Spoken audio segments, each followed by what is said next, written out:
வணக்கங்க. இன்றைக்கி நம்ம உருளைக்கிழங்கு வறுவல் தாங்க பார்க்க போகிறோம். எப்படி செய்யணும்னு பார்க்கலாம். இந்த மெத்தடில் செஞ்சிங்கன்னா அவ்வளோ டேஸ்ட்டாக இருக்குது.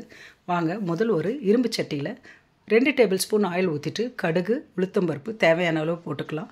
அதுக்கப்புறம் ஒரு அரை ஸ்பூன் பெருங்காயத்தூள் போட்டுட்டு ஒரு பெரிய வெங்காயம் குருவாக நறுக்கி போட்டுக்கோங்க. கருவேப்பில்லை இதையும் கொஞ்சம் கிள்ளி போட்டுக்கலாம்.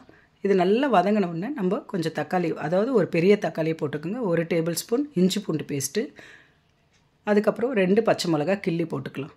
இதையும் நல்லா வதக்கி விடுங்க. வதக்கிட்டு அது உப்பு போட்டு வதக்கினீங்கன்னா கொஞ்சம் ஈஸியாக சீக்கிரம் வெந்துடும். அதுக்கப்புறம் ஒரு அரை ஸ்பூன் மஞ்சத்தூள், 1 டேபிள் ஸ்பூன் மிளகாத்தூள், இது உப்பு தேவையான அளவு போட்டு நல்லா வதக்கி விட்டுருங்க. நம்ம இப்போ வேக வச்சுருக்கோம், ஒரு 1/4 கிலோ உருளைக்கிழங்கு நான் வேக வச்சுருக்கேன். அந்த உருளைக்கிழங்கு எடுத்து போட்டுட்டு 1 டீஸ்பூன் சோம்புத்தூள் போடுங்க. இது சோம்புத்தூளோடு போட்டு நல்லா வதக்கி எடுக்கும்போது அந்த வாசனையும் அருமையாக இருக்கும், டேஸ்ட்டும் உங்களுக்கு நல்லா வரும். தண்ணி போடக்கூடாது, அப்படியே எண்ணெயில் வதக்கினீங்கன்னா அந்த டேஸ்ட்டு நல்லாவே இருக்கும் உங்களுக்கு. பாருங்கள், இந்த பதத்தில் வந்தவுடனே ஒரு கைப்பிடி கொத்தமல்லி எடுத்து இதில் போட்டு இறக்குனா இன்னும் அந்த டேஸ்ட் வந்து நல்லாவே இருக்கும். பாருங்கள், கொத்தமல்லி போட்டு இறக்கிட்டு இது சாம்பார் சாதம், ரசம் சாதம், சப்பாத்தி கூட வச்சு சாப்பிட்லாங்க. நல்லாவே இருக்கும். ட்ரை பண்ணி பாருங்கள்.